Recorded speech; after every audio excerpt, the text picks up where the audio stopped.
Essa é a grande semana de celebração do Dia de Batico, semana que para nós é algo muito importante para não somente celebrar, sino para que toda a cultura Batico logra para nós. E pensei para mim é importante de visitar a escola e ver como os alunos na escola básica estão preparando para o dia aqui.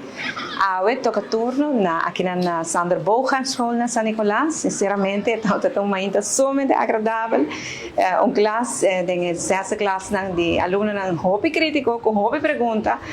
não sa hobby de Batico, não conta muito hobby, na mesa está sa hobby. Pero principalmente nanta hobby envolvi com a comunidade que com quer aqui na Pariba, na San Nicolás e com o desenvolvimento do país Aruba e alguma preocupação grande com tem de gente que não tem trabalho, de pessoas que não vivem bacana, assim que tem caso, de pessoas indocumentadas. O hobby impressionante família com muita nang de classes aqui com bom na altura, não somente de Batico, pero su logro nang su família, que com ela logra su luta, é tão impressionante, dus met bisa pa bem grande, na muita nang sowieso pa bem na maior nang tami na docente nang ko instruir muita nang aqui para nanta bom na altura de nang passado e assim nang por logra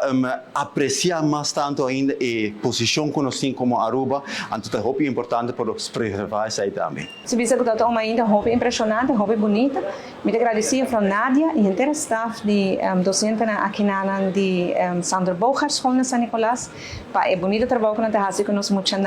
e me felicitar especialmente alunos aqui para assinar tanto coisa com Nansa, de Batico, de sua luta, de seu logro, de sacrifício. E maneira pensar nós cada tem pouco Batico de nós e entrenamos também líder no futuro de nosso país Aruba.